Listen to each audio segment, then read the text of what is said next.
Anybody want to buy some tractor seats?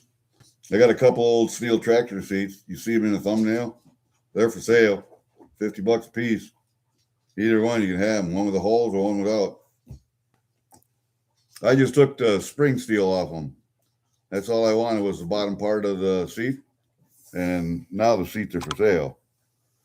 I also got I'll probably make a post tomorrow. I got a chair that I actually made out of a seat like that, made out of a disc plate off a farm disc, for all you non-farm people.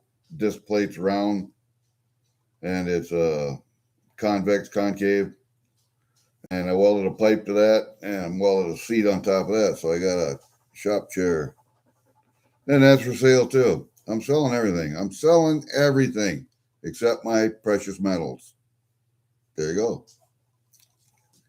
Well, I don't know who's going to come in and chat. We'll see. I want to make a short live because I got to go to town and get a relay for more. And somebody's supposed to come and pick up their dog because I'm babysitting a neighbor's dog. But I got one from Block Blockas, and that should be that little iron safe, that little U.S. Navy safe. And then I got one from Durbin, of course. And then I got this one. This one might be fun. I don't know. It's from the Little Peter Club. Peter who? I don't know. But this might be fun. I don't know what's in this one. But with a name like Little Peter Club, you know what? Where's my let's see if we just look through this. I'm gonna look through this and see if I can find the address. All I gotta do is look for the state. All I gotta look for the state. And I thought I recognized the address on. I thought I recognized the address. It's Indiana. No, wrong city in Indiana. I don't know. And it looked like I watched Ginger pour my bullet, my 20 millimeter the other day. Was it yesterday? Last night. And he had it, but he got something kind of screwed up on a bullet. I don't know if that was a bubble or something, but on the tip of it. So he may have to report. But like I say, I'm not in a big hurry as long as it gets done right. I don't really care how long it takes.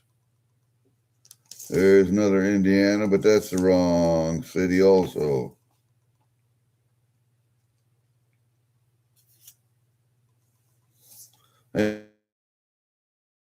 Four guys from Indiana, people from Indiana. I don't know which is which here.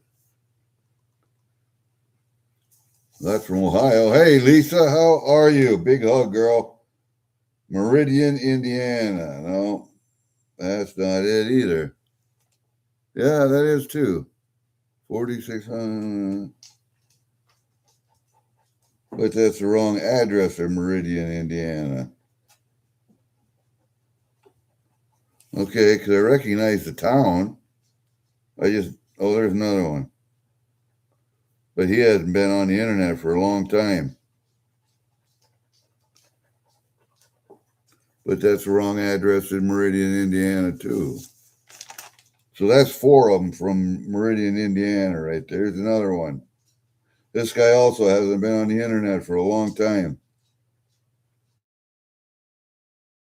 Address. So that's five. That's five now in Meridian, Indiana.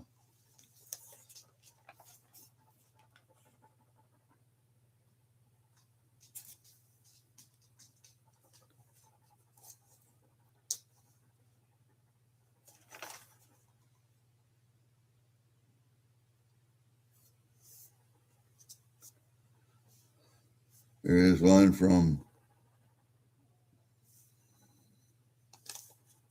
I haven't seen Nash for a while either, but that's a different city. That's Brookston. Another Indiana address. What's that? 6 from Indiana now? And like 3 from Meridian.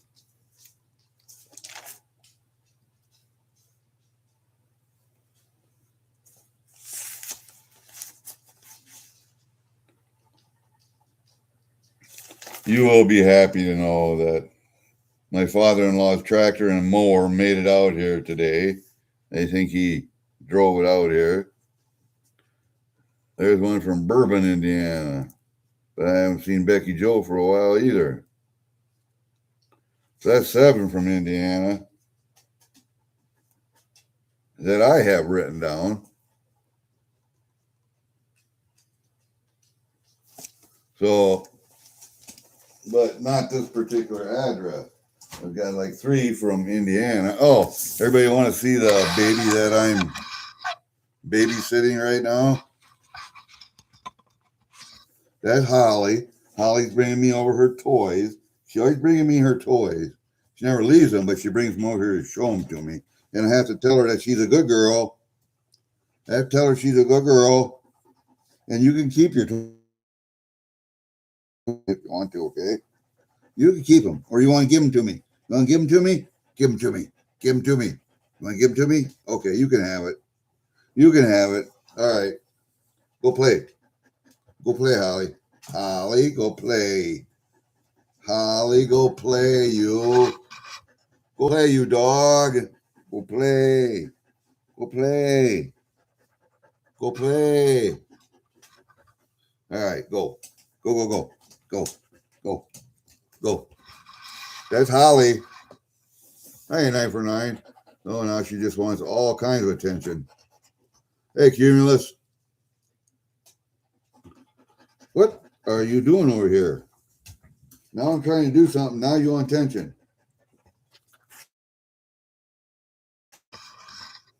Now this dog wants attention.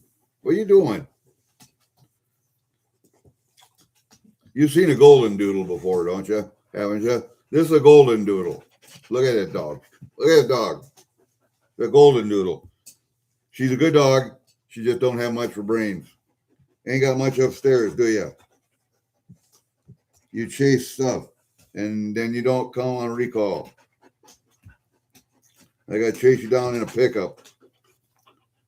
No biting, okay? No biting. Yeah, you're okay. Go get your toys, man. Go get a toy. Go get a toy, you. You old rag doll. You old rag doll, you. You old rag doll. You're just a rag doll, ain't you? Yeah. You're just a rag doll. All right. Let me do stuff here. Because I got to go to town yet today, and your dad's got to come and pick you up. No bite. No biting, okay? No biting. She likes to put your hand in her mouth, and she doesn't chew on it. She doesn't bite you. She just wants to have something in her mouth all the time, whether it's a toy, whether it's your hand or what. See, a toy doesn't move, but your hand moves in her mouth. So, what you got? A toy? Yeah, see, you got another toy in your mouth, don't you? You got another toy in your mouth, don't you? There it is. I see it right here. I see it. All right? You better take it. Okay. There you go. Okay, get out of here. Go. So we're going to open this one first. This one, because I don't know about it. But we're going to check it out. I was not expecting this at all. Now, the other ones I expect. I know those are coming. But these are the best kind right here. The ones that you don't know are coming.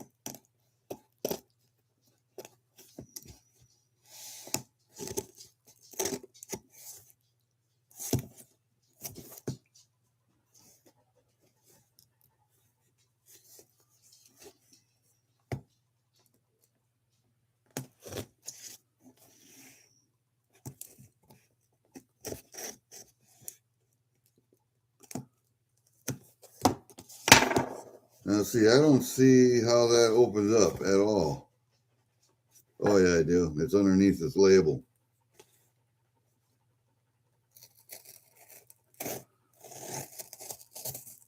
Yeah, right there.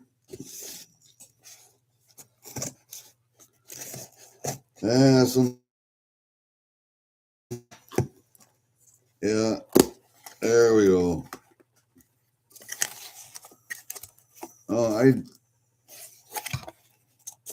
everybody knows how much I like peanuts.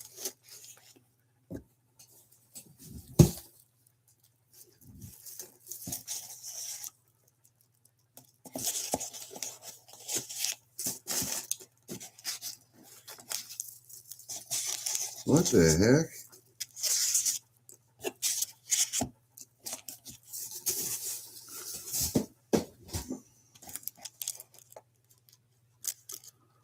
I have some little silver like Grammy pieces. And then I got whatever's in there. Oh, put that on the floor. Look at these.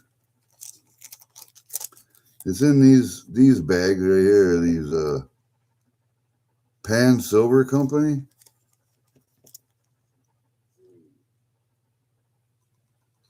$1 gram. It's a PS Silver Company, and it's a little smiley face.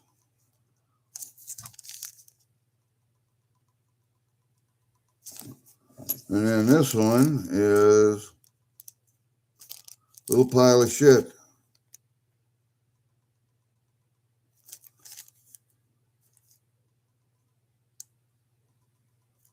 Huh. Whatever. I'm still unsure of what's going on here.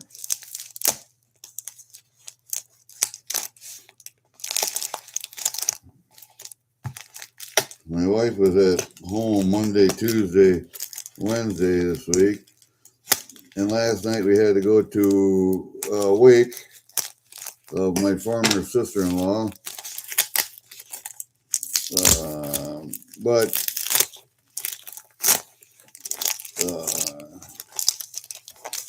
she was married to my brother for 10 years, I think, and they had 2 kids.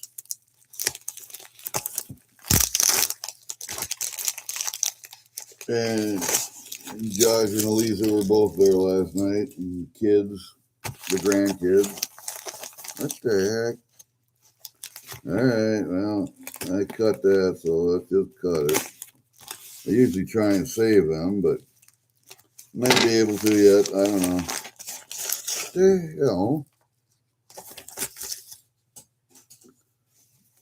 it's in a cloth bag. Is this the 10-ounce or 5-ounce Beaver bar? It is. This is from Steve Looking for Silver. He sent some extra stuff, but this is the Beaver bar I bought. 5-ounce Beaver bar. That is from Steve Looking for Silver, but it came from Pan Silver Company. And this is AAA Precious Metals.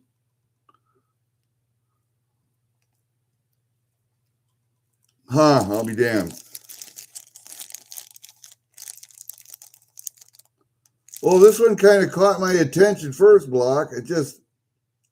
I didn't know it was Steve. But I remember buying the Beaver bar. But Steve doesn't live in Indiana. He lives in Idaho. So I was confused as to and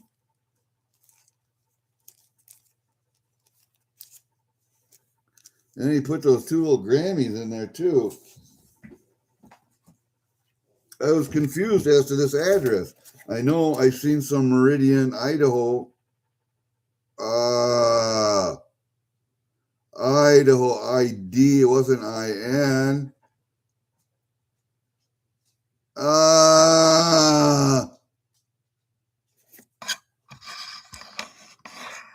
Boy, do I feel stupid.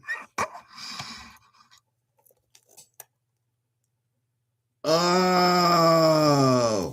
all right. God, am I fucking fucking stupid. All right, well, now I know. Good Lord, am I dumb? Oh, you guys see my my guitar picks? These are just like I put them over here. There's one from The Rocking Dead. There's one from the Surf Ballroom. They sell them in their shop. I got another Rocking Dead there. I don't remember where this pick came from right here, but I kept it for some strange reason. It's just a regular old pick, but man, is it a thick one. I think this was one of the opening bands. I got this from the guitarist, young guy. That was the, which band was that? Drew somebody in the Temptations or whatever. And that young guy could really play a guitar. And this was a pick he was using. This thing is really, really stiff. And when he was playing, I didn't think he like this, but he was actually using this pick, and he had it hidden so well in his hand that I couldn't even tell. But that was cool. Yeah, that's where that one came from.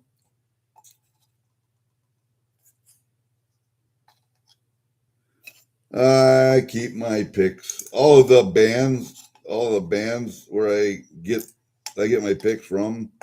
Generally, I have a collection, and I don't know how many there are, a few hundred anyway.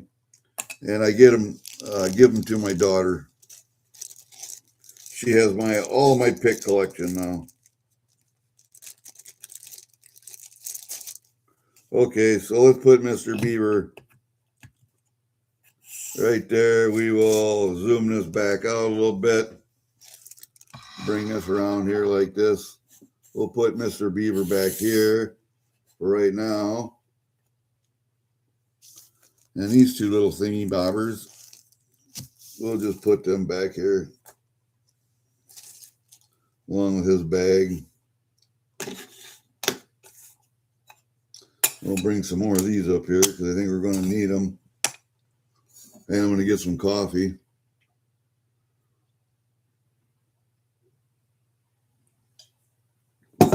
Man, I feel stupid about that.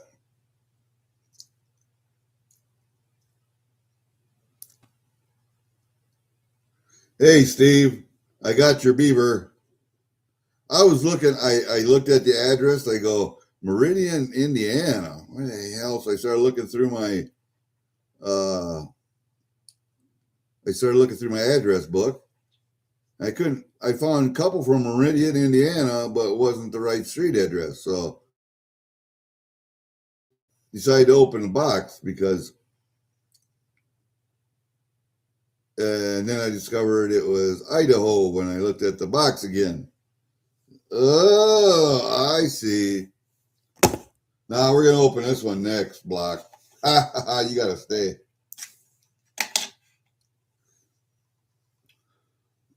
Must be the Frankie effect. I don't know what the problem is then.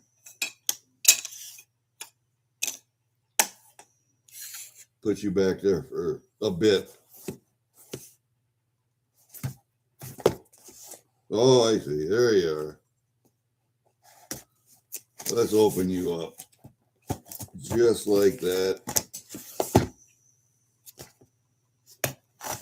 And you see why I like this little knife? Because I can handle it like this.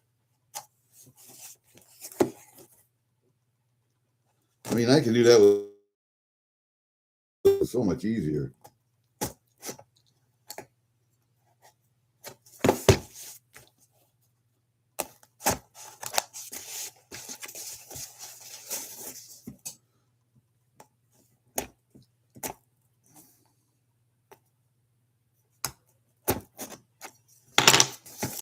And then we just take the knife, put underneath there, and we pry it up a little bit. And we open it like that. Just like that.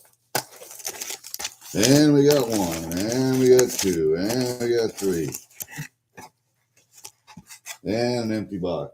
All right, what I get? Let's see. How many auctions was this? Looks like one auction. 1, 2, 3, 4, 5, 6 items.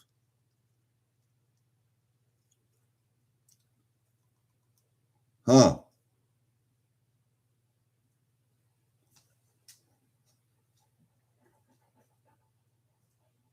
I did get a Canada 5-cent, 1902, and a Newfoundland 1944. Was gifted to me by Frank Mons, that goofy bastard. Thank you, Frankie.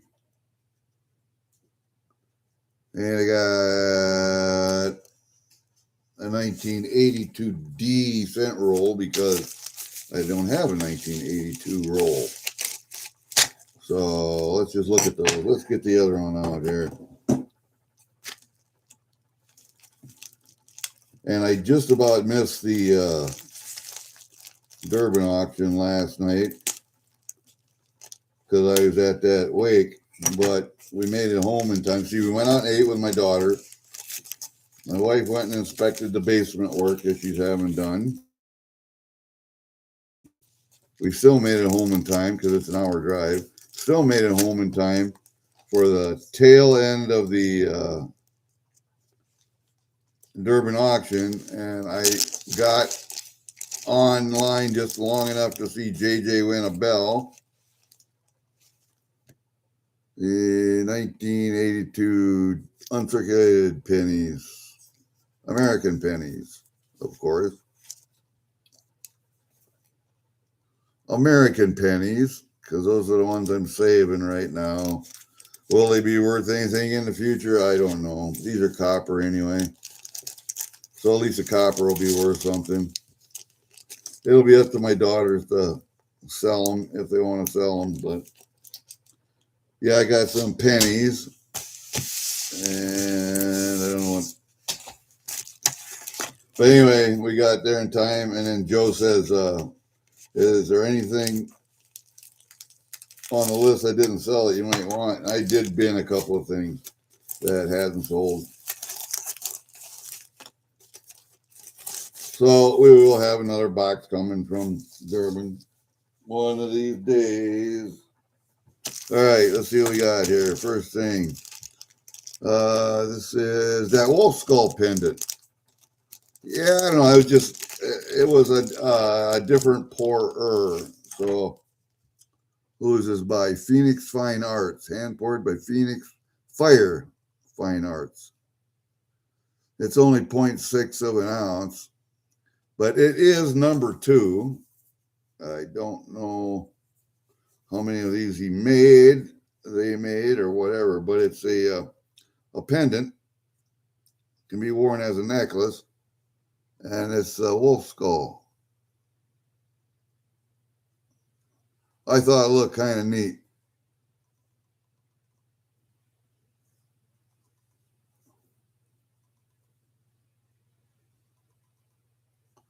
I don't know if you guys have ever seen skulls with the meat all off and everything and the bones bleached, but my brother does that. He sells skulls and teeth.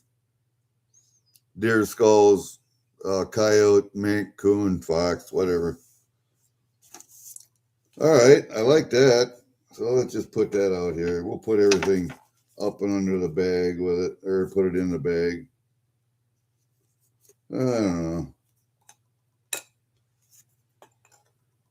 See if we can put it on the, no, it won't sit there. So what we'll do is we'll just put this right there like that and that right there like that. You got to turn it around the right way though. All you got to do is find a little sterling necklace for it. And it'll take a decent chain, I think. Let's see, we'll put that beaver out there. Got that beaver out there. All right, that bag can go over here. What we got here? This might be, is that the Newfoundland? 1902 Newfoundland.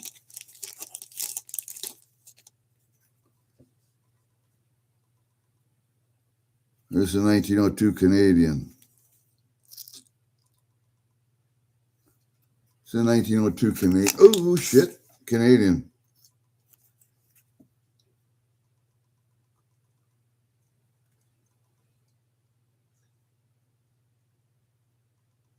Pretty good shape. Still some good meat on these old coins. Still some good meat on them.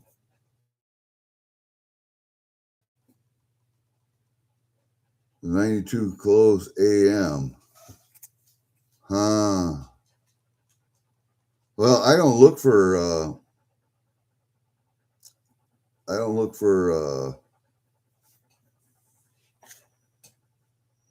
errors, so I might have one and don't even know it. You're back? What'd you miss? Nothing, because I'm saving your box for last. Ha ha ha ha. Hi, Tarragon. Sue, how are you? Holy stacker. Holy Moses.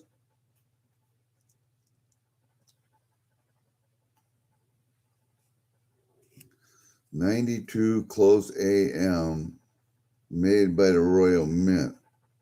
What is that? The nickel? The fish scale nickel?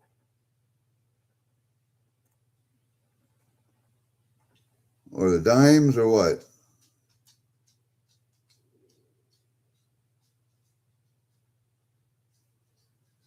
Tiny copper coated steel. A Cayman Island, 1 cent. Really?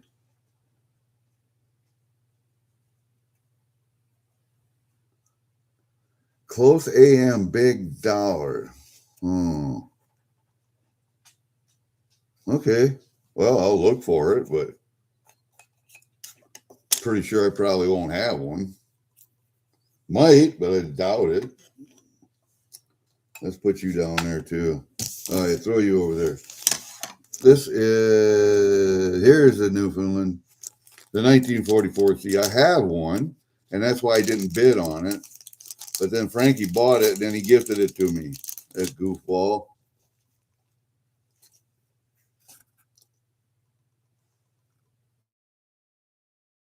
Spot of toning right up at the top. Otherwise, it looks pretty good.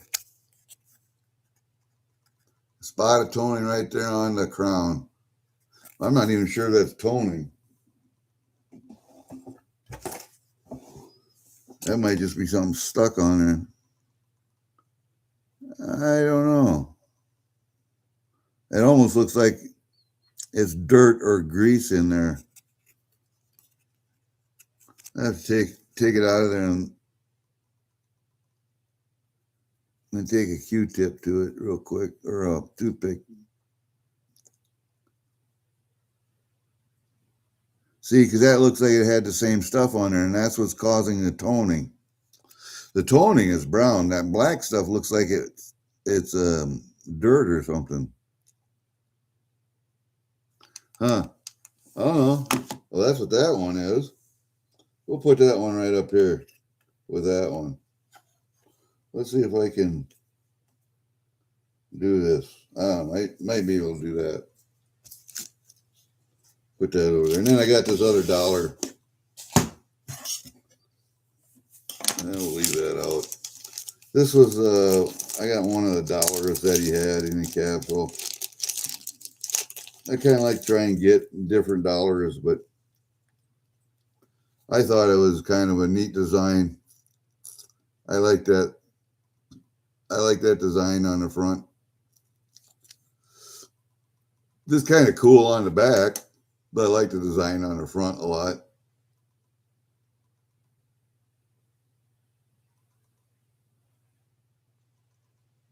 I kind of like it. I kind of like that design right there. That just looks nice to me. All right, we'll put you out here too. Just like that. All right, then what do we got? I don't remember what I got in here. What did I say? I don't remember now.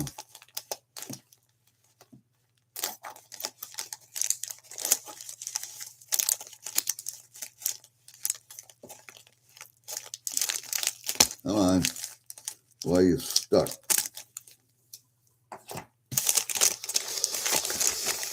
Oh, I don't remember. Okay,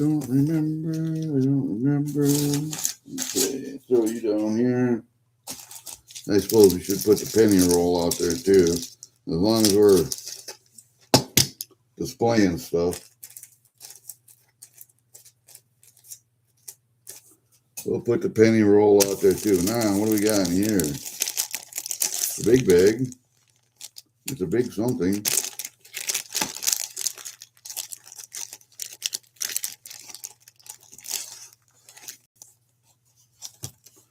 I got a sticker. Oh, it's a GAW. Okay. I won something. I got a GAW.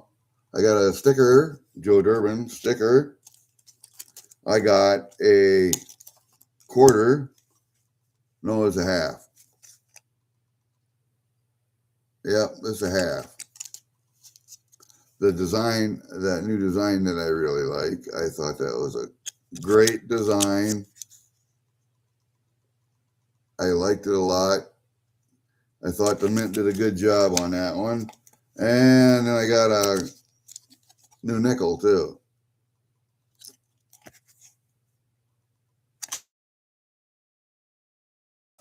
Okay, got that. And then what was this? GAW number 2. Why? Why not? All right, so we got the Minnesota State Quarter. Now, I don't know why I got a Minnesota State Quarter, because I'm not a Minnesota State guy. But I know a nephew who buys and sells. So he may be interested in this. Come on, open up. Yeah. He may be interested in this. There it is, the Minnesota State Quarter, 2 of them. Official release ceremony, April 12, 2005.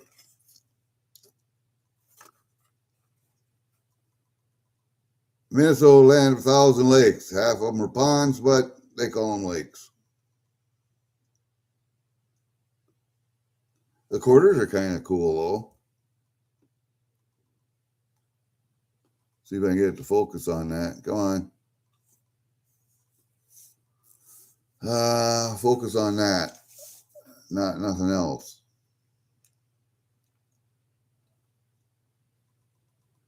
There it goes.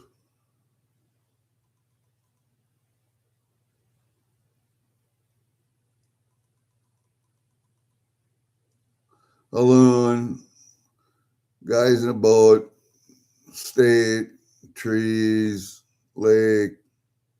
Hey, Walter. How you doing, buddy? And then you got all kinds of information about Minnesota. And it's in a nice capsule. So I know somebody might be interested in that. It also comes with this little, what is this? It's a first day of issue, I think. Philadelphia Man, first day of issue, yep. United States, return to Monticello. And it's got 37-cent stamp, been canceled, Philadelphia, PA. And then up in the corner up there, it's got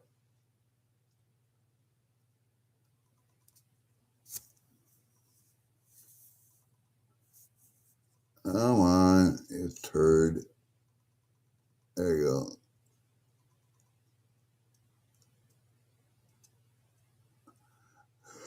I have sworn hostility against every form of tyranny over the mind of man.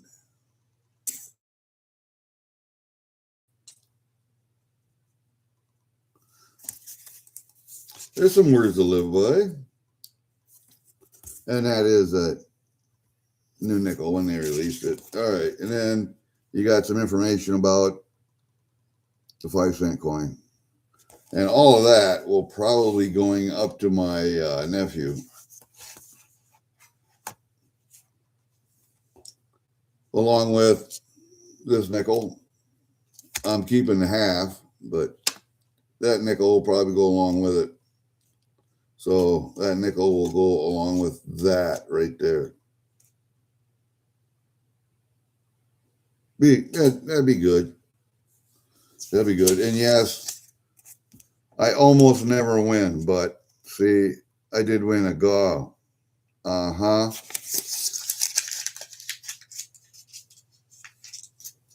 All right, let's put that back in and protect this thing, should we?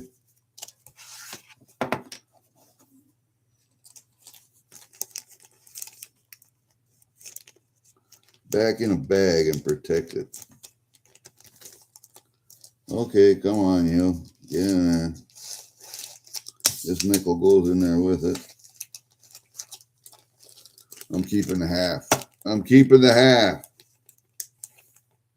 All right. So we'll just, let's see, we'll put that back here.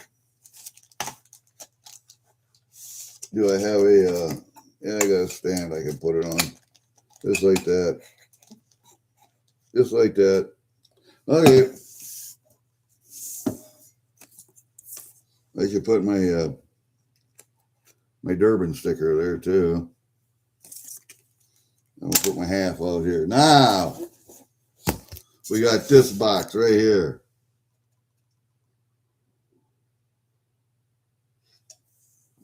Block, are you still here?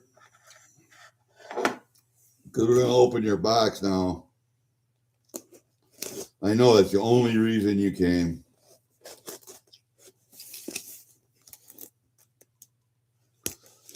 This is going to go over to my niece's memorial table over at my brother's.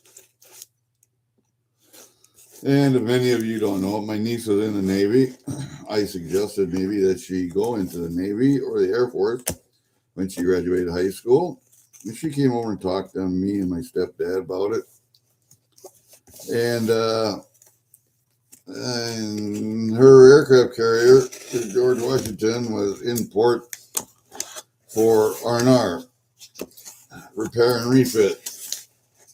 And so they're stationed on base because it takes a couple of years.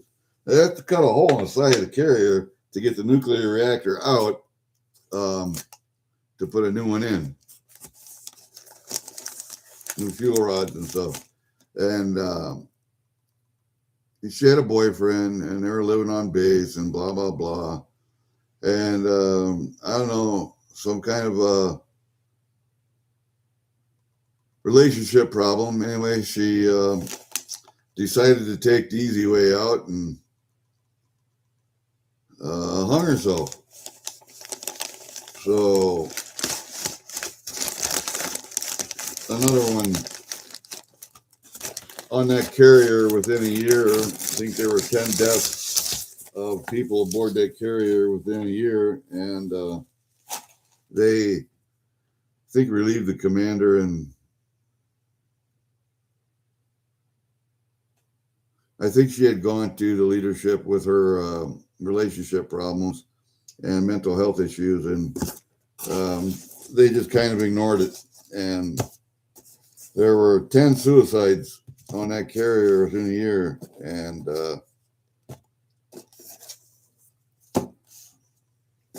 nothing was ever done about it. No, it wasn't the safe. Sorry, that one's coming next then. It wasn't the safe. I thought this box had the safe in it. Oh, I'm sorry.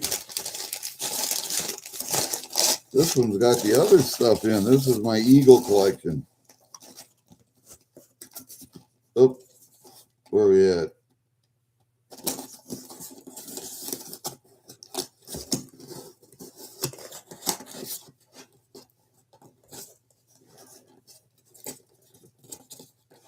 Now this is the entire set here. And you can tell by the outside of the boxes what's on the coin, actually. The Eagle profiles that are on the coin. But Block had 2 sets of these. 2 complete sets. That series complete. And he was going to GAW them if nobody bought them. I decided to buy 1 set. And he did. He GAWed the other set. spaghetti sauce. Oh, yeah. Is she canning? Is she canning, JJ? That boxerized Monday. Okay. But anyway, he did go the other set. And I don't know who won that. I did not get in that gaw because it was a dono gaw, and I had already got this set, so I didn't have to get in that one. But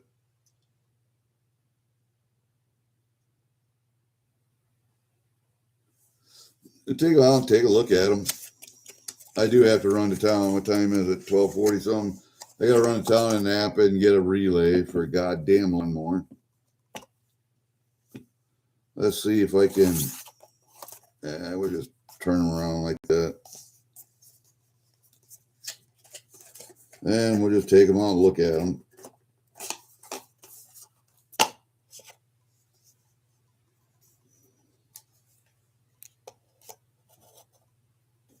With the COAs, with everything. Nice set. And I'm always getting coins from a set that I'll never get the whole set. And I had a chance to get a set, so I took it.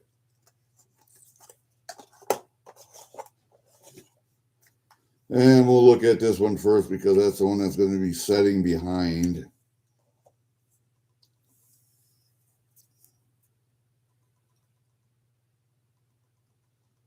Two little eaglets in a nest. Usually that's what they are, two of them.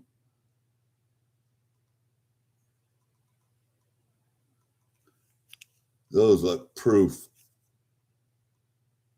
Those look proof. Now, let's just look at this one. I don't know if there's a number or something on these or not, but let's just look at this COA and see. How long is this COA? It's this long.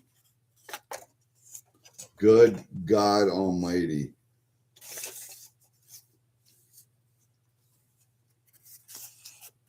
Yeah. Well, this 194 of 7,500. Now it would be great if all of these numbers matched, but 6194, huh?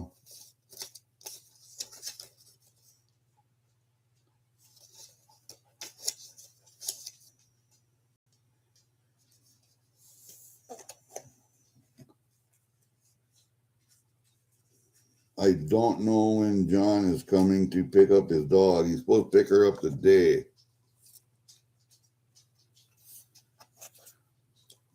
Here's the second one.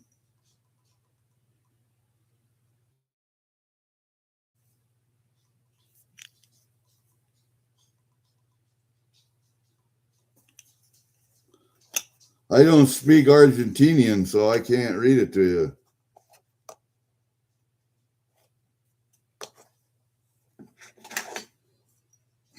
I don't have fingernails. So let's put that one back there. Portrait of Power is that one. Good Lord, you have to unfold the whole damn thing just to get to the number. Nope, 4052. So they don't all have the same number. It would have been great if they all had the same number, but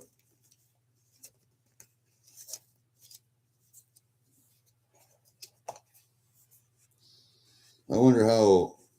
I have to ask Rick B. how common that is to have a 4-coin or whatever, and then have all the numbers match. I don't know how common that would be. There's the third one. Bringing a fish back to the nest. See, he's got a fish.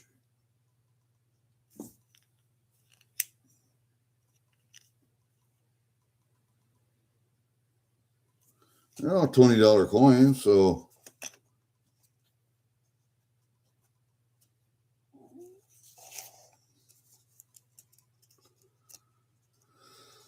See if I can do this without unfolding everything.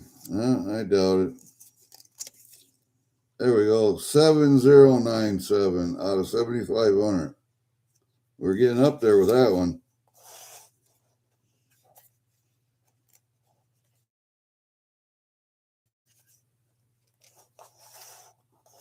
Well, let's just move them over there out of the way.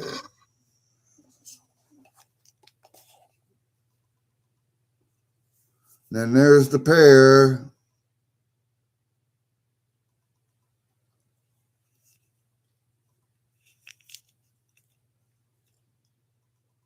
Yeah, my hands are dirty. I was outside.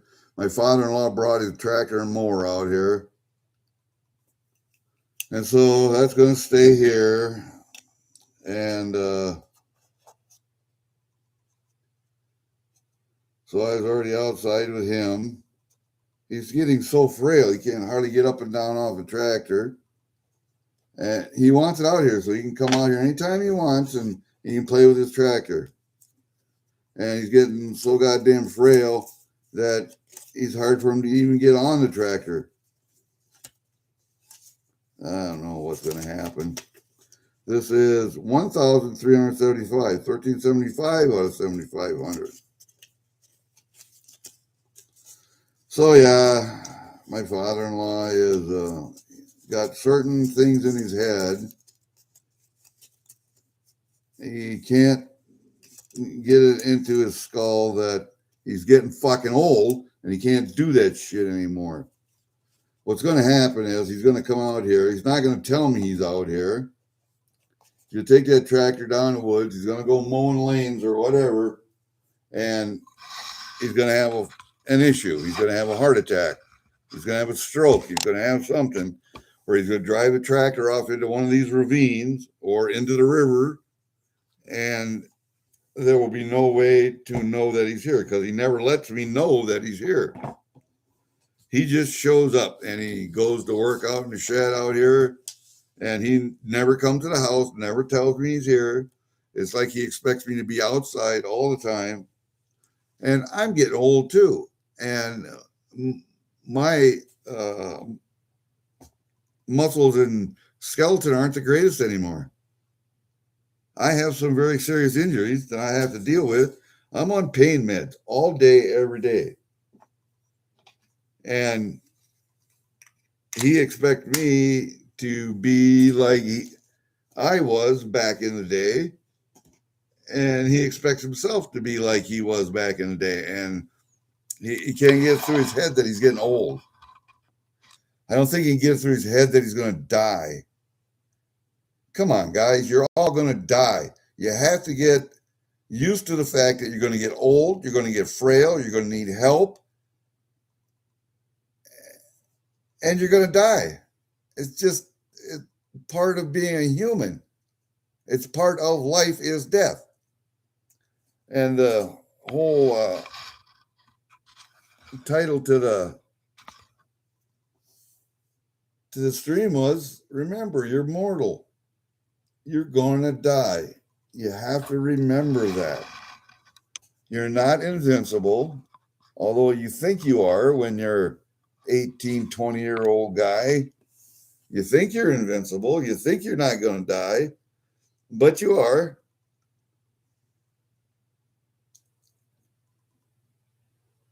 I completed 15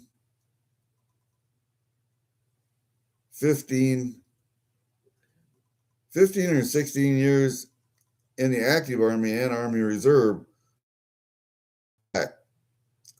Because when you're young, your muscles and your tendons will make up for that weakness in your backbone. But as you get older, those injuries accumulate over time, and your muscles are losing their vitality, and they're not making up for the injury anymore. And so the injury starts to affect you more and more and more. Same thing with my ankles and my knees. Same thing. So every time I injure myself, now I got to kick myself in the ass. It's like this finger. See, look at the other one to the side of it. You can maybe tell the difference. Get that finger out of the way. You can tell the difference. Yeah, it's looking better. The stitches are out,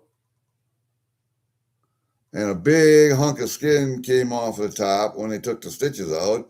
It seemed like the stitches were just holding that on, and in all actuality, it don't look too bad.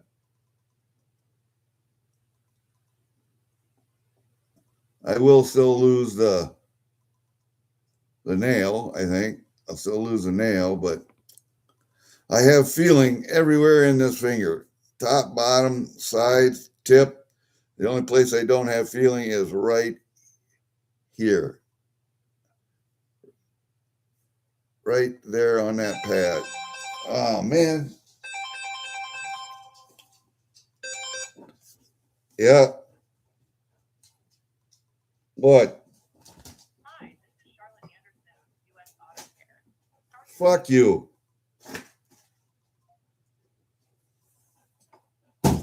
Hi, this is Charlotte Anderson with U.S. Auto Care.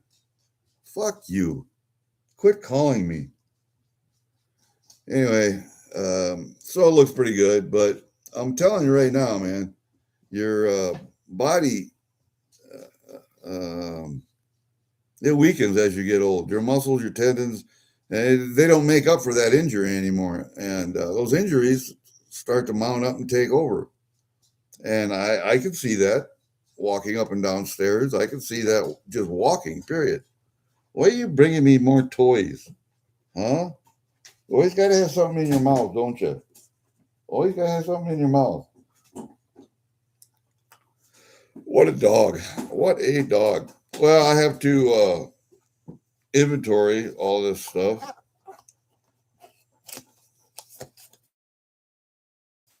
So we'll just leave it in the boxes. We'll leave it out. I gotta text my nephew and see if he wants this these nickel things, because he buys and sells, and that's where all my sports related stuff. If I buy anything sports related, you can be sure that it's going to him. All of my from the years we lived in Illinois, those were the years that the Bulls were winning NBA championships, and the Sun Times and the other paper. What was the other paper? Herald, Sun Times, and I forget what that other paper is. Anyway, I saved all those papers because I am a big basketball fan. I like basketball. I played basketball for many, many years. I played basketball.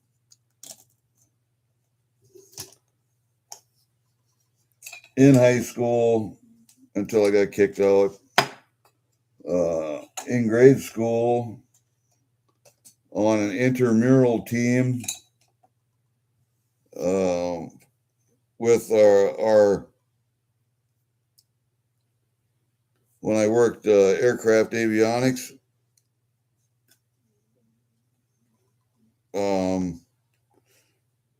Our shop had a team, and we played intramural on Glenview Naval Air Station against the Marines that were there and against the Coast Guard.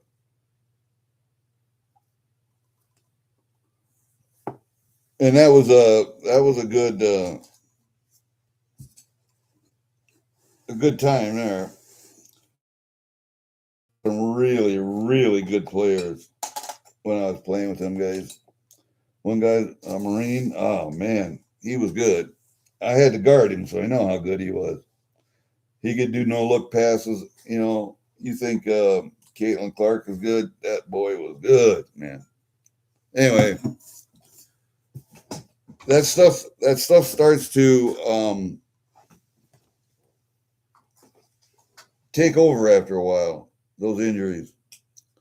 I don't know how many times I rolled my ankle, because I have weak ankles anyway. But rolled my ankle because I was wearing low top basketball shoes instead of high tops. I should have been wearing high tops the whole time, but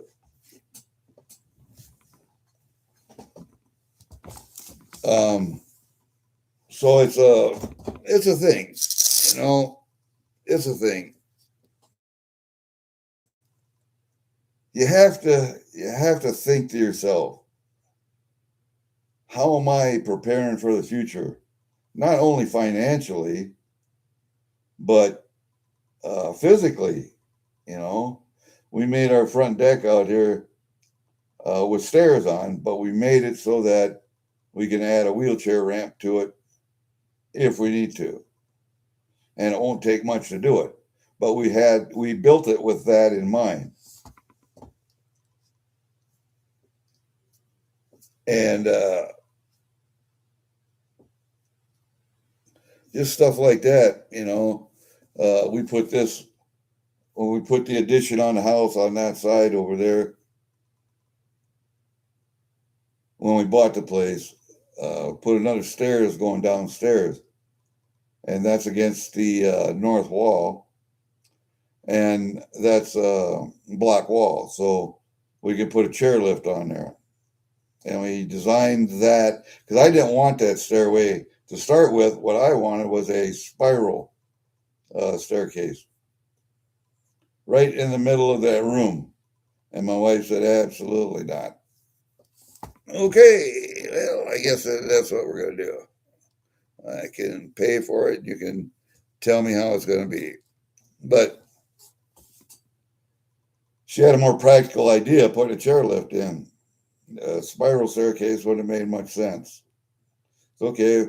Then can we put a pole? I want to put like a 8-inch pole all the way from the roof down through the floor into the basement. One pole all the way down. And you can hang stuff from it. You can put outlets on, whatever. No, absolutely not. So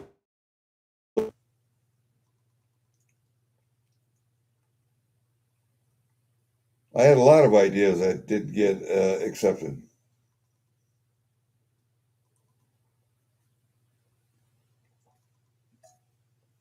JJ, are you going to get that car now or what? Or did you get it already? I forgot to ask you about that.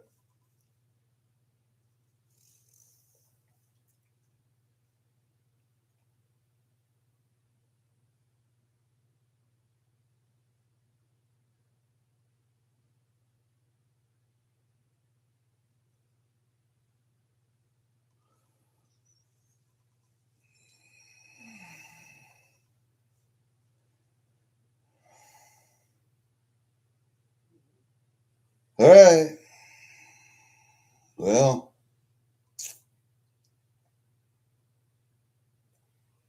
we kind of looked at some coins. I forgot that those Eagles were coming. I forgot about them. But that's me. And I still got to put some lists together for block for pennies and nickels, I think. And dimes? No, nickels and pennies. And maybe the Newfoundland 50-cent pieces. Depends on what I got and what he's got. I think he's got more than I got, but I have five of them, all certain dates. So I want the ones that I don't have. How many don't I have? Hold up a second. Oh, you just lay down. You just lay down. You got fed this morning. You got food. You got water. 50-cent pieces. What do I got? I have 1, 2, 3, 4, 5. Yeah. I need 1, 2, 3, 4, 8, 9, 10, 11, 12, 14, 15, 16. I need 17 50-cent pieces. I have a 25-cent piece coming. That should close out the 25-cent pieces. I have no 20-cent pieces whatsoever.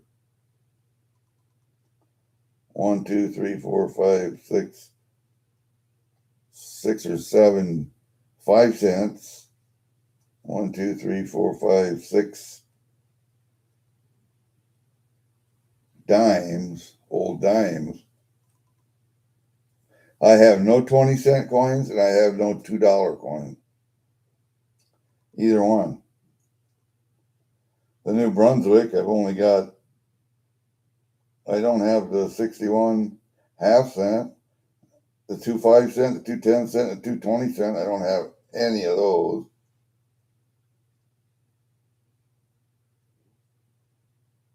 The Nova Scotias, I'm not sure. The Prince Edward Island, I have 1, 2. I have all the Prince Edward Islands. And I have Upper Bank of Canada. I got 1, 2, 3, 4, 5, 6, 7, 8 of them. Bank of Quebec, I've got 1. Bank of Montreal, I've got 1. The Bank of Lower Canada, I have 1, 2.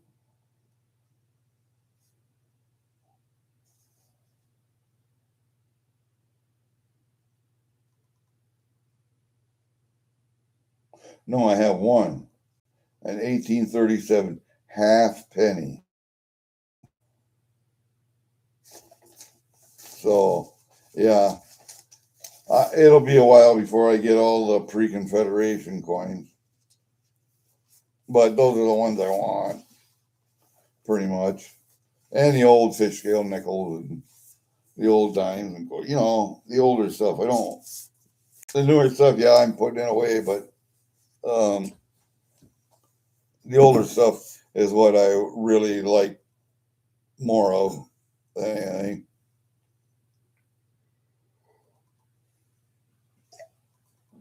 You see, I don't mind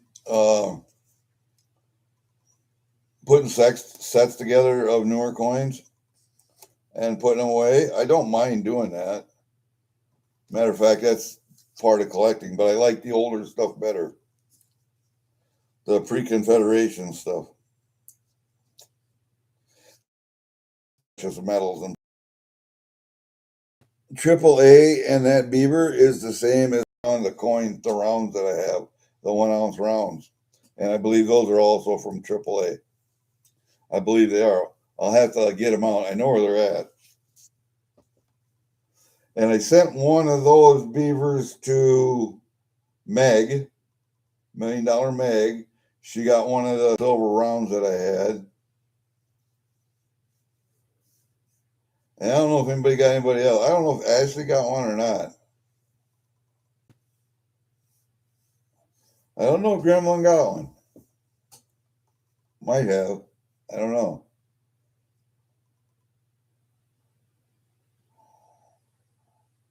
But that's something. I want to wait until John texts me back as to what time he's going to be here to pick up Holly. Oh, he's going to be an hour. He's going to be an hour yet. He's just north of Ames. You got time. Okay.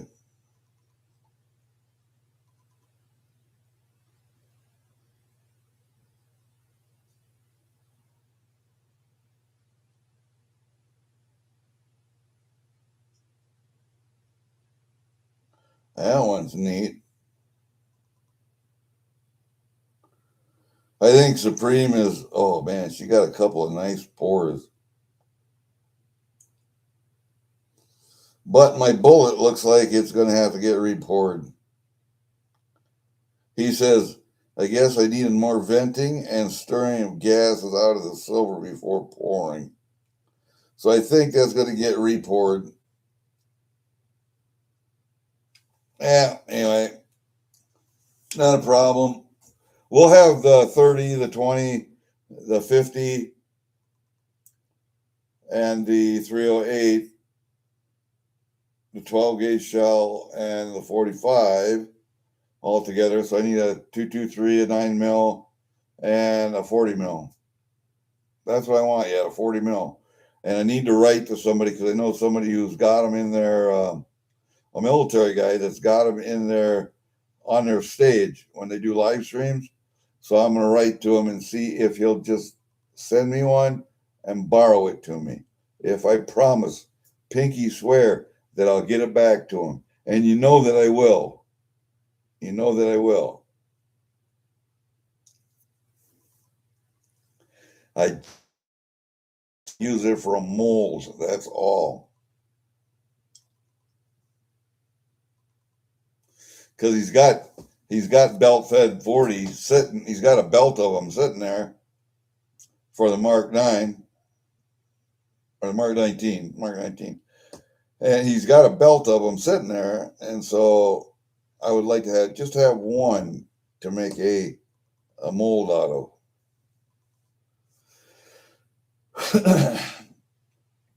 SGT, you don't have a 40 millimeter grenade I could use for a mold, do you? Or that you could use for a mold, then you could pour it.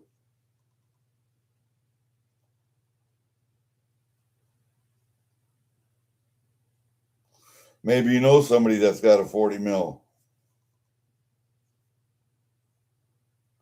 You know, just a 40 mil goes in a Mark 19 or a 203 or the M79 or that grenade. Need a demilled one, of course, but not just the brass either. I need the whole thing. So training rounds, inert rounds would work just fine. It's 300 Win Mag. I got a 338 Win Mag.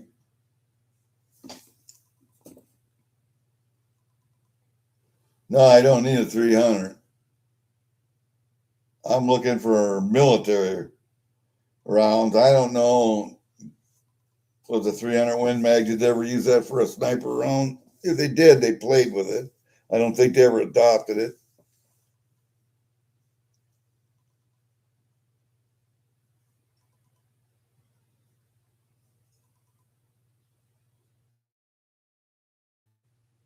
I don't know.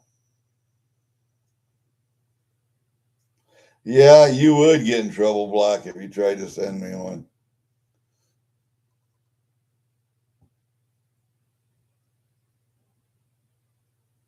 But that would be amazing if you get your hands on one.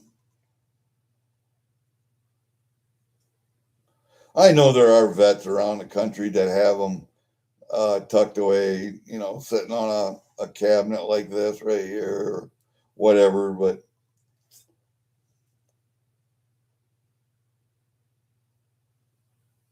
you should see. Let me see if I can. Maybe I can do this on top of that other gun case there. See the 30 sitting over there in the corner, and there's a 50 right there. It's just poking his head up behind the cars. And I got my aluminum pour over there. So that's on top of that gun case. And then I just put this gun case in. I got new glass for it. And I got to put guns in there yet. But I put all my Durbin bells and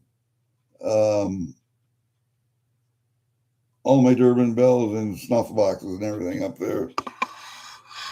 So, yeah, I got to bring some guns up from downstairs and put up there. But that's going to be, in the gun case that you see back here, that's all American weapons from World War II, Korea, Vietnam, and OEF, OIF, Desert Storm. And over here in this gun case that had the bullet on, those are all Soviet weapons. And that goes all the way back to Mosin Nagant and M44, M30, M38. Is that what it was? And M44, I'm not sure. And then that one is going to be, or the one over here, the one I just put in, is going to be the newer guns, but older collectible types. Like I have my uncle's 30-06 Winchester 30-06. That was a semi-automatic wood rifle. I should put my Mini 14s and Mini 30 in there. That's what I should do. but I have M77 Mark 1 Rugers that could go in there. My 220 Swift, 22 250. There's all kinds of different guns that could go in there. I'm just not sure what I want to put in there yet. I think the two Mini 14s and the Mini 30 can go in there. That'll only take 6 rifles over there, so yeah, it depends.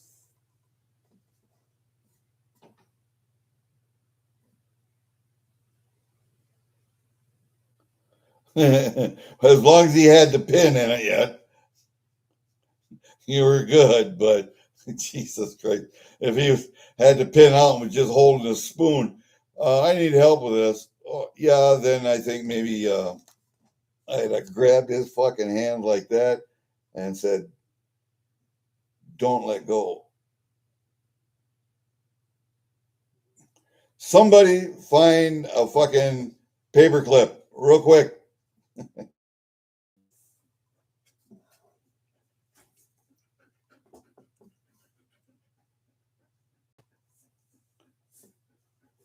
Yeah, I'll pay for the shipping both ways. I'll get it back to you. It just, well, maybe you can do the pour. I'll just send you the silver and you can do the pour. I wouldn't mind having another one of your pours anyway. And that way I got an angry pour and I got 2 ginger pours and I have an SGT pour, all bullets sitting up there. That worked just fine.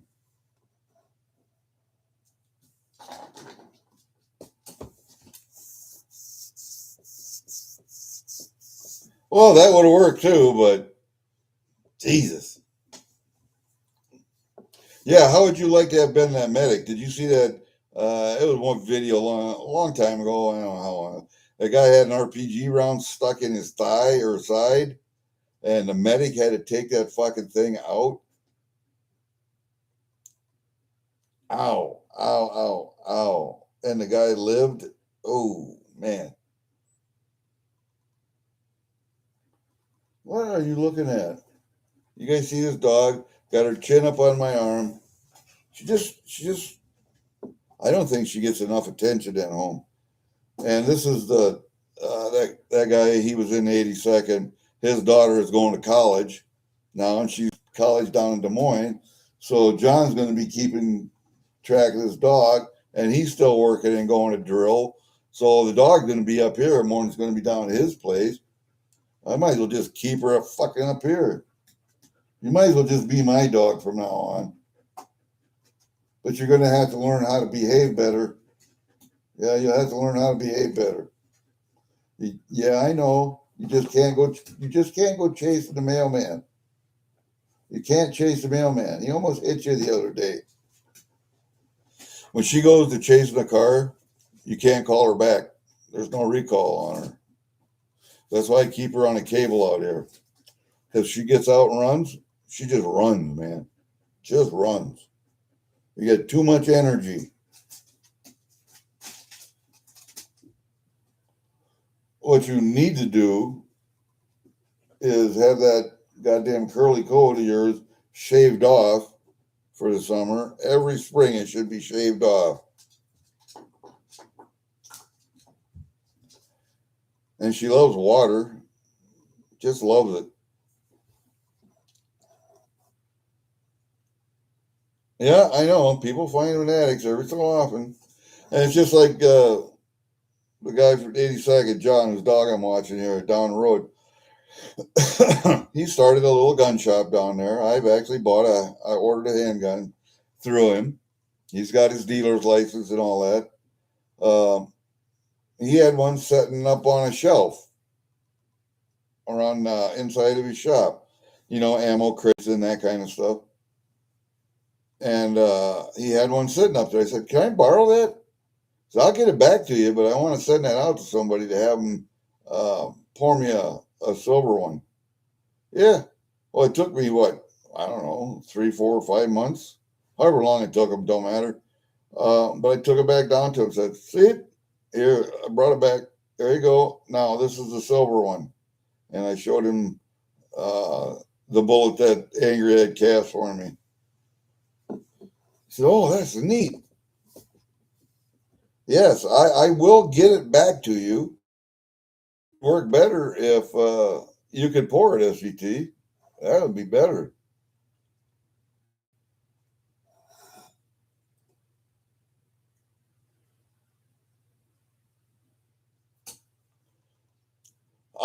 And you didn't say if the pin was out of it or not, but if the pin was still in it, not a big deal. But if he was just holding a spoon and no pin, that would have puckered my asshole too. All right, then just tell me how much silver it was, and I can send you the silver. Oh, good. Yeah, the pin was still in.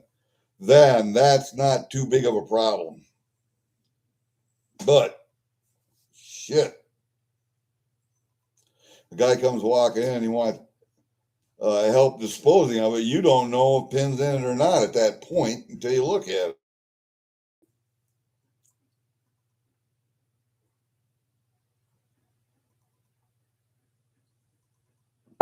Oh yeah. What are you looking at me for? What are you looking at me for? And she sometimes sleeps with John's daughter. It's her dog. She's the one that wanted it. I think it's what, 5 years, 4 years, 5 years old now, 4 or 5. Something like that. She and it's used to sleeping with her in her bed or in a dog bed next to her bed. And I was sitting up on the computer last night. I wondered where the dog went to. I looked around, I looked on my bed, looked on the couch, nothing. Where the fuck is that dog? I looked down the hallway, and then bathroom in between.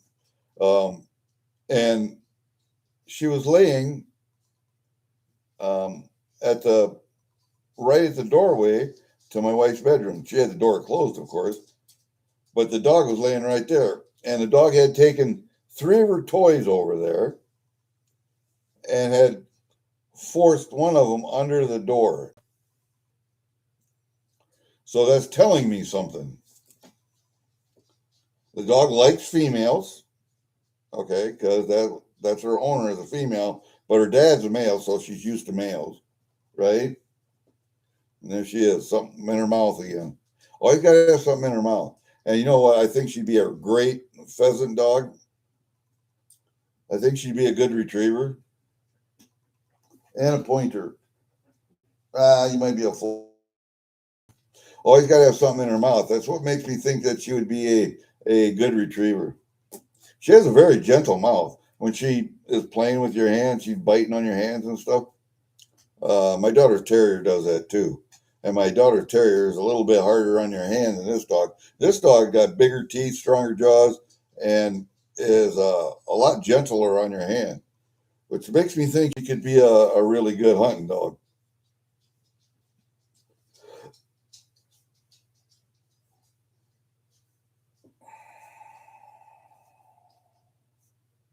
Yeah, I'm looking for a 40 millimeter. One that you put in a Mark 19 or a 203 or an M79. Mark 19s might be a little longer than the 203s and M79s, but doesn't matter. Yeah, I could probably get one of those. I'd have to look. I didn't think I could get one on Amazon, but yeah, I could probably look.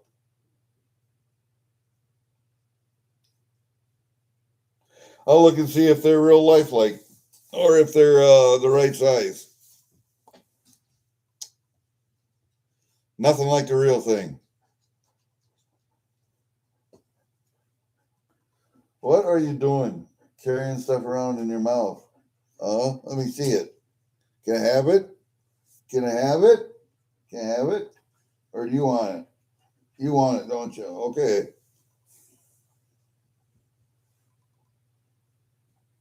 And she brings stuff in and drops it at your feet. So I think she'd be a hell of a hunting dog. Just some tweaking, some training. But I think you would be. I think you would be. I think that's your job in life. I don't know if you can see this or not, but I think that's your job in life, isn't it? Yeah. That's your job in life. That's your job in life, isn't it? Yeah. You could be a hunting dog, I think. You could be a hunting dog, I think. Yeah. Where are you going? Man, you need to get sheared really bad.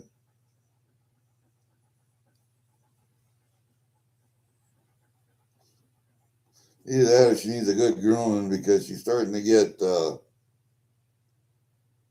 hairballs in her fur. So you need a good grooming. You need a good grooming. Yeah, you do. You need a good grooming. Yes, you do. You need a good grooming. What a dog, man. I'm telling you, what a dog. You're a good dog, just not a whole lot upstairs. But I think you could be a good hunting dog. I do. I think you could be a good hunting dog.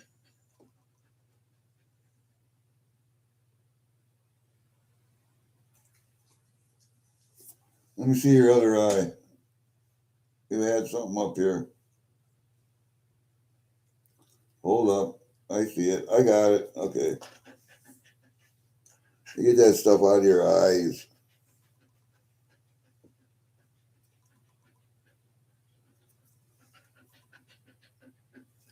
You'd be an easy one to groom.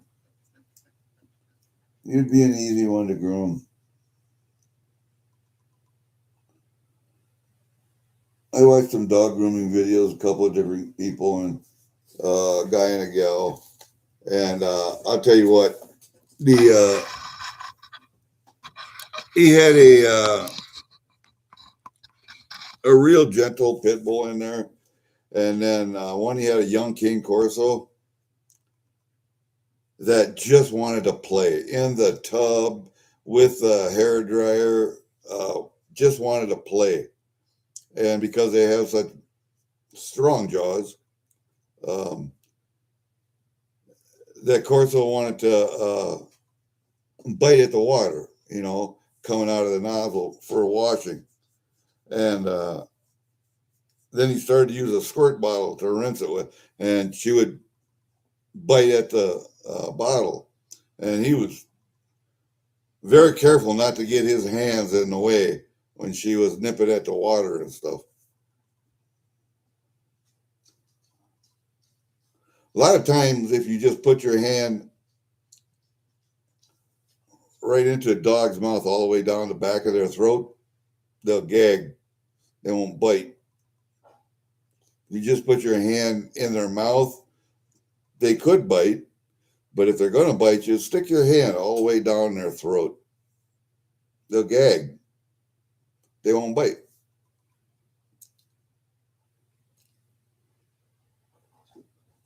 What are you looking at me for?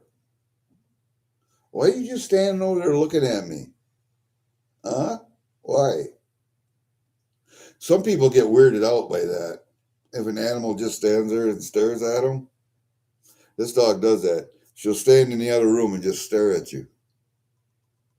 For 5 minutes, she'll just stare at you. Doesn't blink, doesn't move, just stares at you. She's just standing right there at the edge of the table by my feet, just staring at me over the edge of the table. You're goofy, you know that? You're goofy. Not a lot up here. You don't have a lot up there. I don't think. I could be wrong, but I don't think so. God, what a dog. She makes me laugh. She makes me laugh. Well, I could put her out on the cable. Hell, she's got 60, 70 yards she can run. on the end of that cable. I got a big maple tree out here, and I got a cable that goes around it, and then another 50, 60 yards of cable, 30 yards this way, 30 yards that way. The entire front lawn just about on that cable. But I'm not going to let her loose to run, because if I do, it's 400, 500 yards to the woods, to the river. She'll run as hard as she can down to the woods, turn around, come back and forth. If there wasn't corn in the field, she would have went out there yesterday. But because there's corn, big tall corn there, she wouldn't, it was acted like a fence. She wouldn't go out there. So, but if she got on the road, she'd have been down the road. I'd had to get in the pickup and go chase her.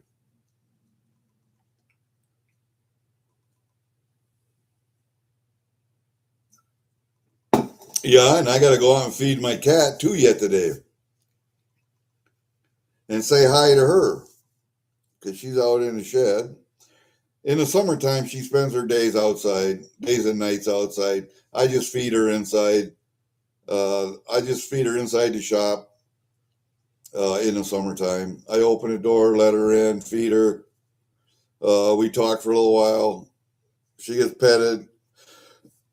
And I tell her out when I want to close the door, and she goes out.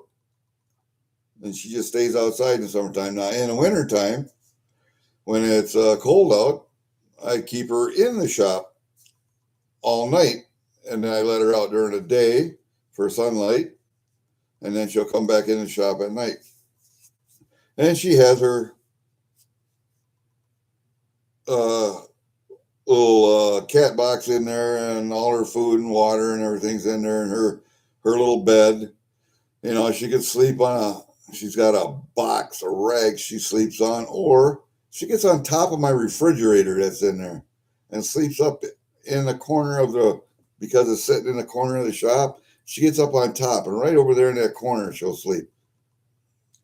I don't know why, but she likes to be up there. So,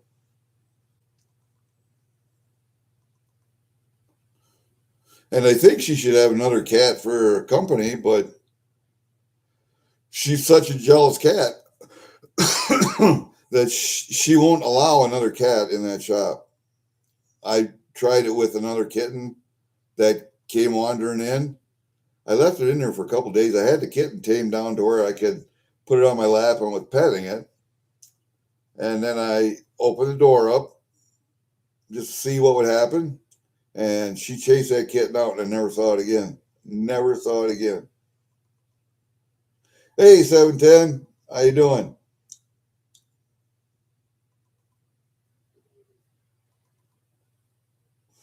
Yeah, I don't know. People with pets live longer. Yeah, probably.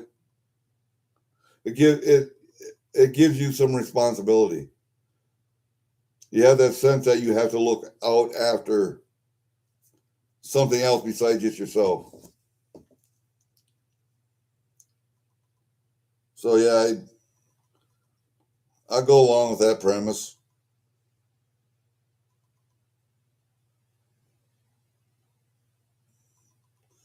And then my dog, Ridgway, he got killed by the mailman. And he's, I don't know, 11, 12. He was getting old and slow. And the mailman got him. It just happened because he liked to go out and chase the mailman. He didn't chase everybody. He just chased the mailman or my brother because he recognized the vehicles. And every day they were there. And every day they were slow. And he could chase them. But the mailman pulled out onto the gravel road one day, and Ridgway just was a step too slow. And he got him. And since then, I haven't had a dog. I babysit John's dog. I babysit both of my daughter's dogs. Rose has got the pit bull, and Mary's got the terrier. And I get to babysit those dogs once a month or so. So, and with my cat, I'm happy. And I got to raise two coons last year? Two coon babies.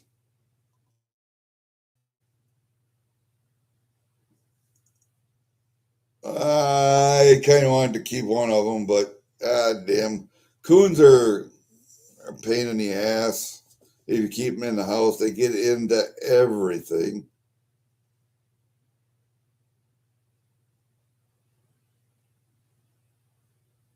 And I had a skunk at one time, and the only problem with skunks is they're great. You can box train them; they're like a cat. But the thing is, they're nocturnal. So when you're going to bed, they're getting up. When you're getting up, they're going to bed. And you can probably turn that around with training, but mine I just put outside in a cage. And I take him out on walks and get a harness and a leash and everything. So I could take him out on walks and he would kill snakes and look for bugs and stuff.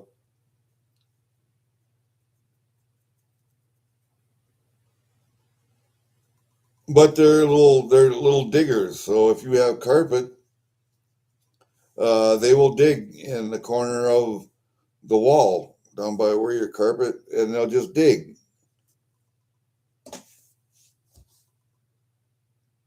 And they will destroy a carpet. It's easy for them. And they're going to bother you in bed. They're going to climb up in your bed. They're going to lick your ear. They're going to, yeah, try and go to sleep or something like that. Yeah, his glands were taken out when he was young. There was a guy that lived north of town up here, Claire. Claire was just gayer than a $3 bill. Good guy, but he just acted, and he had a boyfriend up. But the thing was, being from a small town of North Iowa, you don't want to be gay, or you didn't then. But you could tell he was. It's not a big deal. If you're gay, you're gay. I don't give a shit one way or the other. But he raised mink. He was a mink rancher.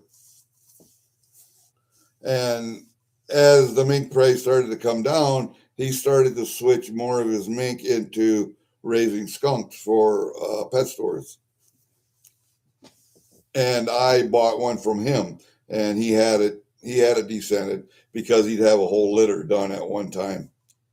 And so I bought one from him, and I raised it from just a little shit to, I think when that skunk died, he was 16 pounds. He was a big son bitch.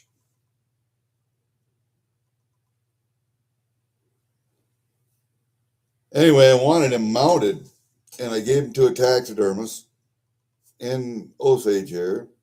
He was a game warden, I think. He was a conservation officer of some kind. But after he retired from his conservation job, he disappeared. He moved somewhere, and all of the animals that he had in the freezer went with him, and I don't know where he went to. My skunk disappeared. So I never did get that one.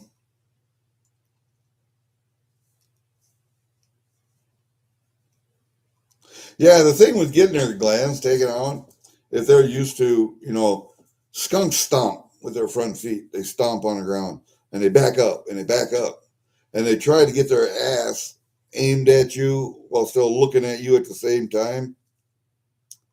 And they'll raise that tail up and they'll aim that ass at you.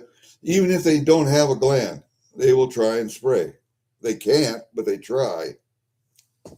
And the thing with skunks is, and a lot of people don't know this, skunks need to have their back feet braced on something in order to spray. Those glands are right on the outside of their anus and are controlled by the thigh muscles. And if their back feet aren't on something to press on, they can't spray. I have picked up wild skunks in traps to release them or just to catch them for people because I had a nuisance wildlife business, and you could pick them up by the tail. You talk to a skunk slow, make real slow movements. Talk to them like they're just your kid, and you're moving your hand at the same time over top of their back, and you're just talking to them, looking them in the eye, and you're just talking to them. And when you get your hand around their tail, you just pick them up like that.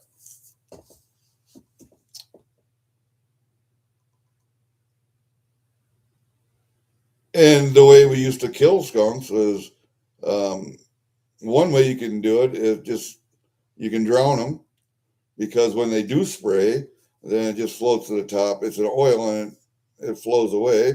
Or you can shoot them, but you don't want to shoot them in the head or the spine because that's central nervous system, and then everything releases. And they don't spray, but everything releases. And yes, they do have a little propulsion. So you just the easiest way to kill a skunk is with lethal injection, and I still have the pole and injectors and all that stuff to do it with. Or you can shoot them in the heart and lung area.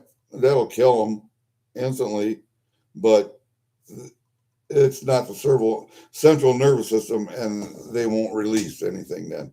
They'll just die. So skunks are easy to deal with. Possums are easy to deal with. God, possums are scary because they hiss at you and they got their mouth open. They're full of teeth. Just pick them up by the tail. They're not going to bite you. Hey, namaste. Been a while, buddy.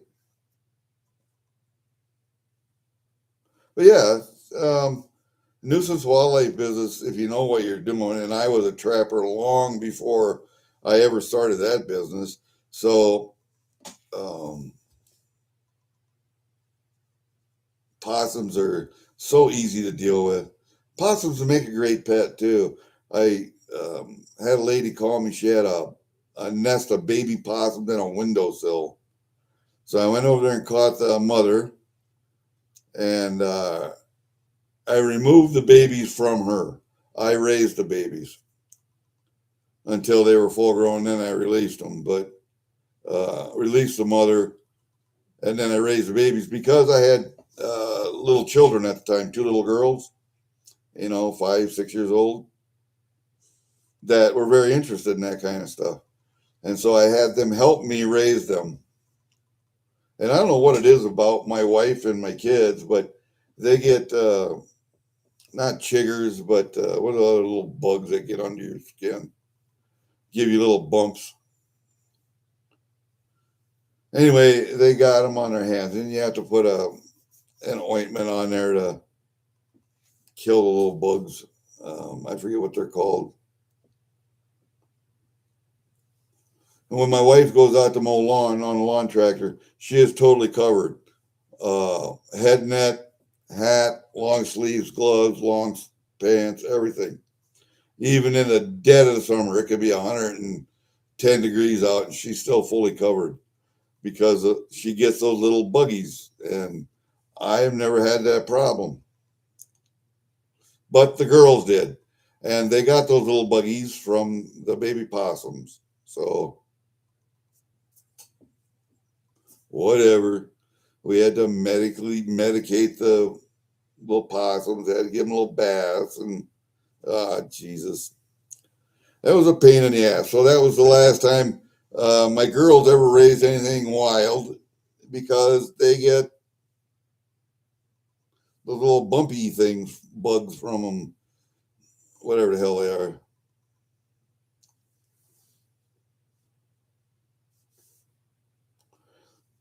How big did he get, 949s? Did he get to it? Yeah, they're a mite, but I don't know. No, they're not fleas. They're a little bug. it gets in under your skin, gives you a bump. I don't know if they lay an egg or what, but the my wife and my girl seem to get them because they're fairer skinned than I am. I think it's just, I don't know if it's just a rougher, thicker skin or what, but I don't know. I never get them. So flea bites, I get horsefly bites. Mosquitoes leave me alone because I eat enough garlic that mosquitoes leave me alone. So 10 or so pounds, yeah. Yeah, they don't live long. They don't live long. That's the problem with possums. They make a good pet, they really do. But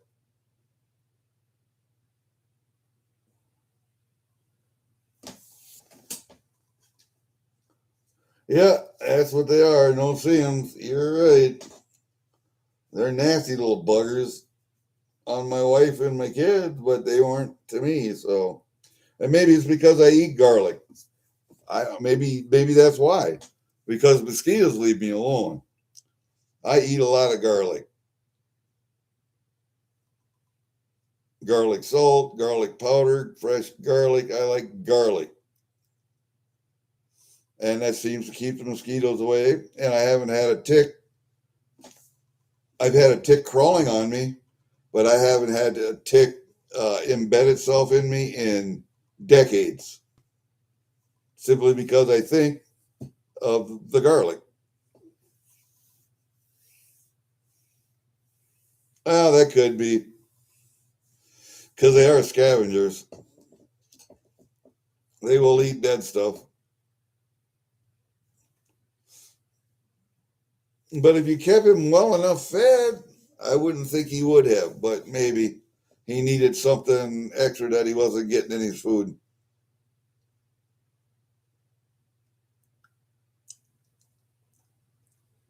But the nice thing about possums is they eat a lot of ticks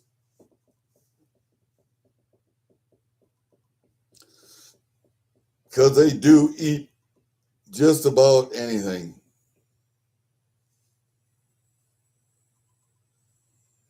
They're an omnivore just like a bear. They eat fruits, vegetables, carrion, fresh meat. Doesn't matter. They'll eat it.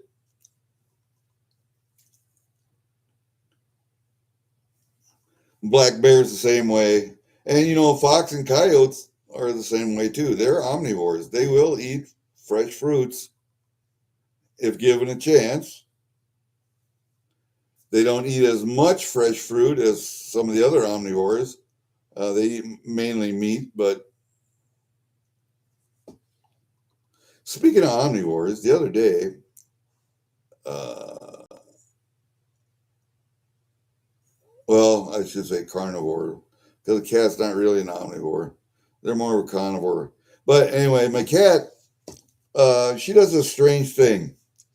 Anytime she catches something, a mouse, a bird, or whatever, she will find wherever I am at, and she'll come and lay it down at my feet. I don't know if she thinks I appreciate that, if she's proud, or if she's just giving me a present, or just telling me that she did a good job. But she'll come lay it at my feet, and I say, "Okay, now what are you going to do with it? You're a good girl, you know." And she'll pick it up and take it someplace. Used to take it into my shop and put it in her food bowl, and then she'd eat it in. She just takes it like 10, 20 feet away, and she'll eat it over there. But maybe I had the shop door closed. That could have been. I might have had the shop door closed. Otherwise, she'd have taken it in the shop and ate it by her food bowl. But anyway, she comes and lays it at my feet until I give her some praise and tell her she's a good girl and she did a good job, and then she'll pick it up and take it off and eat it. She brought me a mouse the other day. She just caught it. I thought that was neat. I was out on my shop floor in the shed. I have a forge floor over there on concrete, and I was over there working on something, and she brought it over to me and laid it down at my feet. Well, that's a good cat there. That's a good cat. I wish she would. I had a black cat at one time that would climb up steel girders and catch pigeons because the pigeons will fly in my shed and they'll roost up on the girders and then they shit on everything. So I try and keep them out of there. But I got a couple of pigeons in there now. I lock them out during the wintertime because I close that door so the snow doesn't blow in there. But in the summertime, I try and keep it open. And goddamn things. But I had a black cat at one time that used to, I don't know where that cat went to, but she would crawl up that girder and she would catch pigeons, which I thought was great. Chicken salad, yeah. Yep, grapes they like a lot. Yeah. Grapes, plums, fresh plums, anything like that. They, for some reason, they just love it. But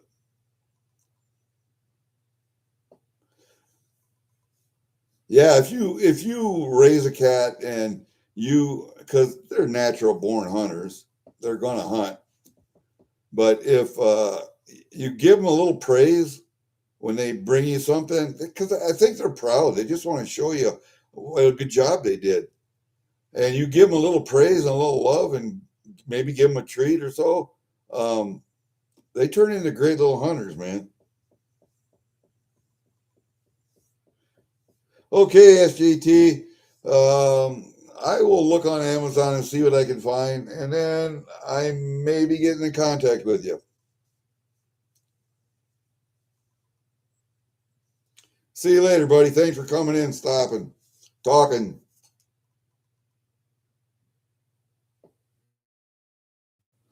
Damn cat. Wife. No, my wife is not an animal person.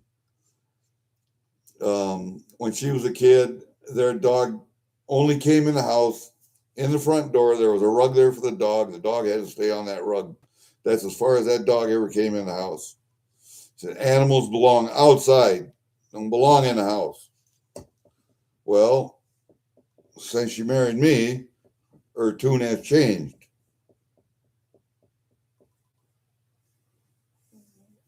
Your animals belong inside, outside, with you at all times. Your dogs, your cats. My cat, I don't leave my cat in the house much. She's been in here a few times.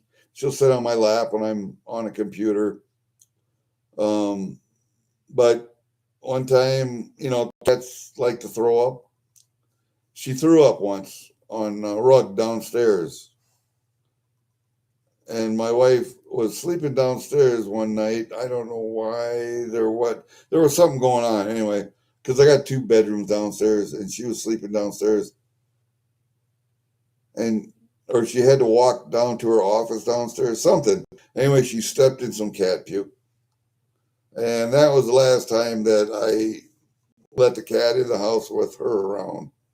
So I try to keep the cat up here, not downstairs, because cats like to explore. So I try and keep her up here. I got pet gates and that kind of stuff, but cats could crawl over. So, so when the dogs are here, my middle daughter and her terrier will go downstairs and come upstairs, go downstairs, come upstairs, and the terrier sleeps with her. But the pit bull, we kind of leave up here. She doesn't get to go downstairs. And one of the reasons is because she let the dog log down there one time. You don't get to watch her. You don't get to see her. You don't get to know when she wants to go outside if they're downstairs and they're by themselves. So, yeah, I know, Namaste. I haven't replaced my dog that the mailman killed either. But I get to babysit other people's dogs, so I'm okay with that. And I got my cat, so.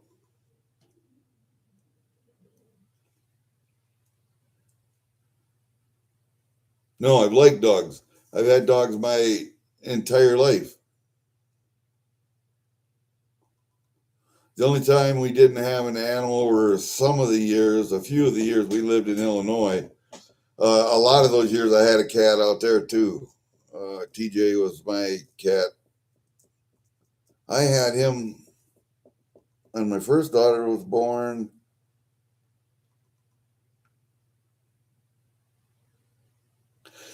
And she played with him for the first 3, 4 years. And then my second daughter was born, and we were moving right about then because I think she was too young to have known that cat then. But uh, a friend of mine took him that lived out there. I had a friend who was a skydiver, a retired police sergeant, um, divorced, lived alone. So he took TJ and had him for years and years until he moved to Las Vegas.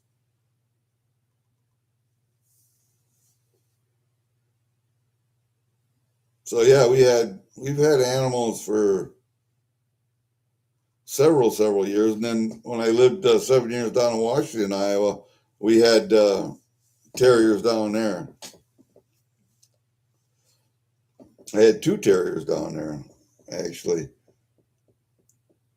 I had Hunter, and I don't know if I had Abby down there or not.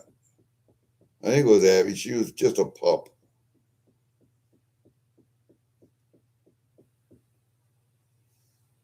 Anyway, Hunter came up here, and when we moved up here, he died up here. Abby died up here, natural deaths. And then I got Ridgway. I had him for 11, 12 years, and then the mailman got him. It would have been, and I had another terrier, Foxy. She was a smooth coat fox terrier, English smooth coat fox terrier. That's what I like, fox terriers. And I just like terriers. Let's just put it out there. I even like pit bull terriers. I like terriers. But after Ridgway was gone, I think Foxy I had to put down. She was about 7, 8 years old, and she got some neurological disease, and her whole back end just gave out. She could eat fine, she could drag herself around, but I wasn't going to have her doing it. I put her down because pissing on herself, and that's not any way to live. And yeah, you can get a cart and put them in a cart, and they can wheel themselves around with their front legs, and but you still got to clean their ass, and that's okay, I guess, if you got the time to do that. I didn't have time to do that, so I had her put down. Anyway, my cat's name is Turnip.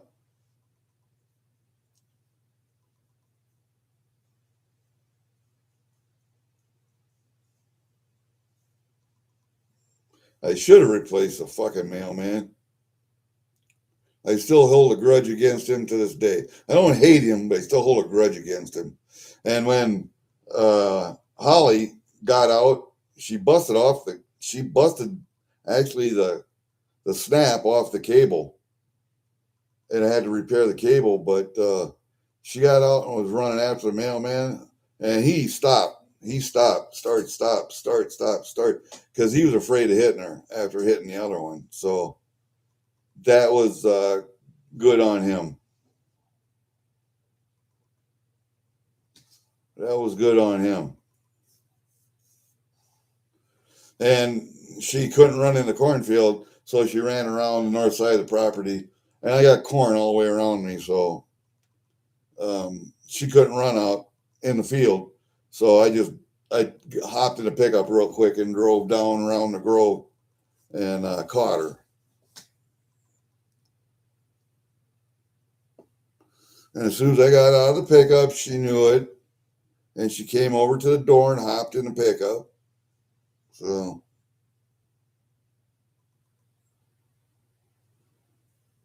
she likes to chase cars, and I can't have that. So if it was my dog, I'd have her on a leash out by the road, edge of the property. You walk her around the edge of the property. You walk her around the edge of the property. You walk her around the edge of the property. That's what I did with Ridgway. And he wouldn't chase a car, except for the mailman, my brother, and the neighbor, Gary Wright, over here, because he would come over on his four-wheeler, and his daughter just loved that dog. And those are the only three vehicles he would actually go out and chase, because he's happy to see him. And the mailman just happened to pull out a little too quick one day and got him. But now he's a little more careful around dogs, because that pissed me off.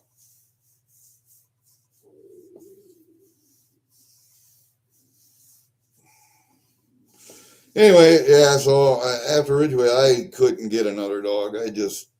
I don't have time for a puppy. I don't have the patience or the physical ability to chase a puppy around. And so if I got a dog, another one, it would be a shelter dog, be an older dog, be a 6-7-year-old dog that's actually house trained, that I would have to check its recall command, its recall instinct, but I'd want something half-assed trained to recall.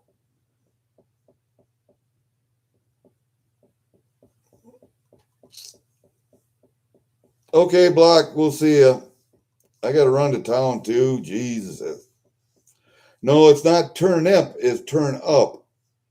TURNUP. And why did I name her that? Because it's like turnip, but she turned up at the right time. I had the door open to my shop. I was in there working one day in the middle of the winter. And I mean, it was cold and blowing out. And I was exhausting something out. I was cutting in there or something. Anyway, that cat walked into my shop through the open door. Where she came from, I have no idea. I gathered she was probably about 1.5 years old at that time. And so I closed the door, and I had a frozen hog liver in my freezer out on top of the refrigerator, because we had just butchered hogs. So I had a hog liver in there. And I took it and thawed it out, because I didn't have any cat food. I didn't have a cat pan at the time or anything. A litter box, nothing. And so I just put that liver on the floor, let it thaw out, and she ate that in 2 days' time. She ate that entire hog liver in 2 days as it thawed out. And then I ran to Dollar General, and I got litter, and I got a cat food and whatever, and made a litter box in there. And she had a little bed she could sleep on, a box of rags.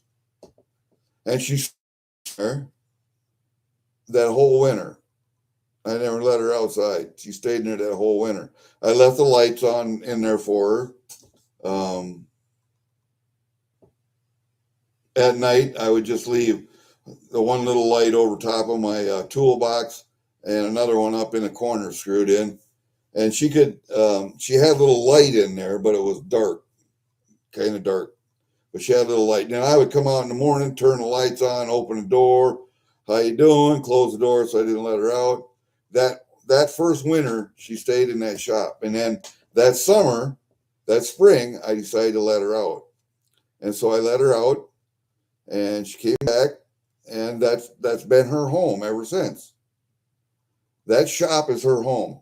She knows she can come up to the house, but okay, Namaste. Thank you for coming. Nice talking. Nice talk. Yeah, and quitting time. 3 o'clock your time, huh? Oh, Jesus, what time is it? 2 o'clock here. Ah, yeah. I'm gonna have to run. Okay, guys. Uh, it's fun talking about pets. I like pets. I like talking about pets. So I like talking about animals. Kind of like talking about uh, mushrooms. And I did make that post on my page, and 3 pictures of that one mushroom was about this big, and it was at the base of an old pine tree. And I don't know what kind of mushroom it is. I got to look it up yet. All right, we'll see you guys later. All right, take it easy. Peace out. Now I can do that, and it doesn't look like I'm giving you the finger. It still looks like a club, but whatever. All right, see ya. Peace out.